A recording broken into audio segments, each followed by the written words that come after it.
I absolutely love this fight. Coming up this weekend at bantamweight, we have Fortis MMA's own Miles Johns taking on the sexy Mexi out of Minnesota. It's John Castaneda, and there's a lot of reasons why I like this fight. Because for John Castaneda, a little bit of a surprise signing coming into the UFC. You look at the 5-on-in, and it's 2-3. He had 2 losses. He won a fight. Comes into the UFC, loses to British Eric Silva, you know, Nathaniel Wood, and then he comes out and he fights Eddie Wineland. And listen, we can joke about the fact that Eddie Wineland's an extra in Red Dead Redemption, but in that fight, Wineland pushes a pace, uses his boxing, Castaneda catches him, and finishes him to Jason Herzog, who stands on top of Eddie Wineland, and it's like, no, you're okay, it's okay. Hey. You're a legend. You'd probably feel good if you woke up and Jason Herzog was reassuring you like that, though. Good or strange? I'd rather it was Chris Tognoni, and I just felt odd. But when I look at this fight, we have Miles Johns, who, I mean, is a superb fighter and had a close fight against Adrian Yanez, wins that fight, bantamweight champ over with LFA, comes into the UFC, absolute buzzsaw, fights Mario Bautista, and eats a flying knee for dinner and gets finished in that one. So it was really a bit of an odd coming back process for Miles Johns, because this is a guy that there's a lot of hype behind, a lot of fan support. He loses that fight against a guy who doesn't fight often enough. Mario Bautista and Benito Lopez, 2 guys that I just wish fought more. So what do they do with Miles Johns? They put him on a road to getting back into some wins. He fights Kevin Natividad, knocks him senseless. And then his last time out, he fights Anderson Dos Santos and does the same thing. And he looked amazing in those 2 fights. He was able to handle the pressure of Natividad, a guy who is in and out on a line. When you watch Natividad fight, in and out on a line, wrestling. And those are things that Miles Johns is very good at. And for Anderson Dos Santos, he's all power. He has no breaks, and he has no off switch until you put him out, and that's what Miles Johns is able to do. But in a fight like this, I see it as very interesting because Miles Johns has really good boxing. He really does like to plant and throw, and he does it to great effect. He finishes a lot of fights.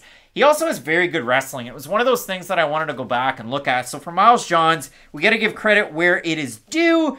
He was a Kansas State high school wrestling champ, wrestled a year in college. He was team captain. He was forced out due to injury. John Castaneda also has a good wrestling background from, and I want to make sure I get it right, Minnesota State Mikado, and that's good. He's also a Brazilian Jiu-Jitsu brown belt. There's so many things that I can talk about in this fight, Matt, because I've really given a lot of praise to Miles Johns, but I think this fight, matchup-wise, I think it's a really good one. I have to disagree slightly, because when a guy making his UFC debut is older than the guy who we look at as the very hyped up prospect, it is somewhat cause for concern. Because with Castaneda, I do agree, there are a lot of positives in his game. But it's a big ass to, or not in his UFC debut, sorry. It is a big ass, though, for Castaneda to show up and beat Miles Johns after coming off the Wineland win. Because here's the thing, and I'm glad you said it because it does apply to both guys. When Johns lost to Bautista, they gave him 2 performances to kind of go back to the lab, work his way back into shape, and sort of get the opportunity that a lot of prospects aren't afforded, if we're being honest, and get him back on track, which is a great thing. It's very Bellator of them to do. Whereas with John Castaneda, he loses that fight, and then he comes back against Eddie Wineland.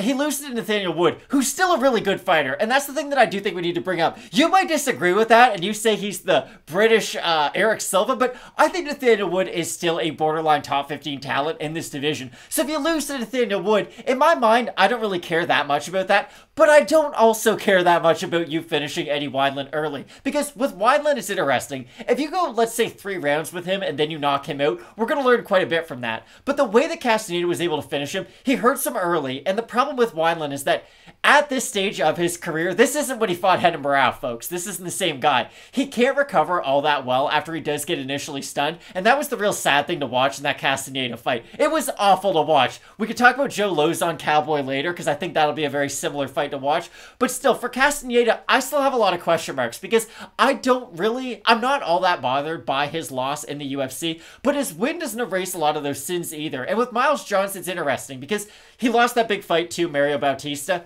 Anderson Dos Santos doesn't prove that much to me by beating him, but I do really like Miles Johns boxing on the inside. The issue I do have with it is his own over-aggressiveness, because against Bautista, gets him caught by a big knee, and when you look at this division, there's a lot of really tall, lanky, rangy strikers who can use those up-the-middle techniques, so I think Miles Johns is that hyped-up prospect.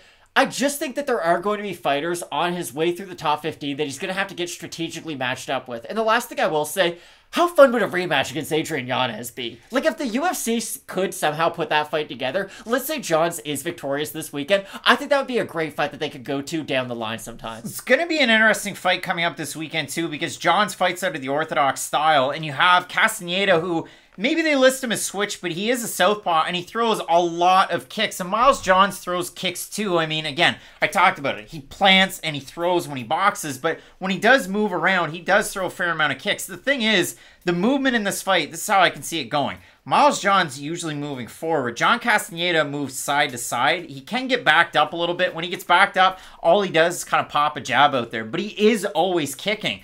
Miles Johns, if you go through it in the UFC, hasn't faced a southpaw. He did face a southpaw on Contender Series. Now, you can draw a little bit from it, but you can't draw a lot. So here's what I will say. He wrestled Richie Santiago and wrestled and wrestled and wrestled. And when they stood up, all he did was box his head in. He did not throw a single kick against Richie Santiago. So I'm interested to see how he fares against a southpaw who kicks and kicks and kicks.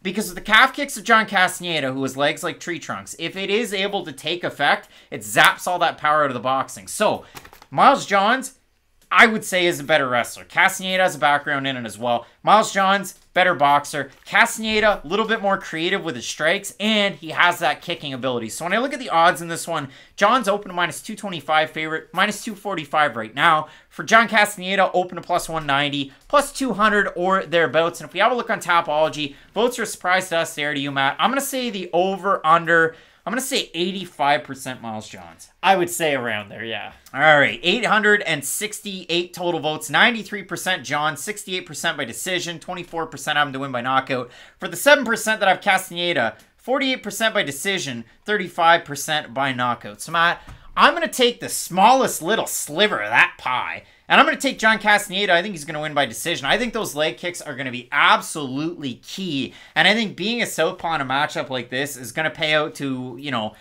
it's going to surprise a lot of people. I really do think. I think Miles Johns is a super prospect, but I really do like the experience that Castaneda has. I mean, if you look at it on Tapology, it doesn't tell you the whole story. 12-1 amateur record. What is it?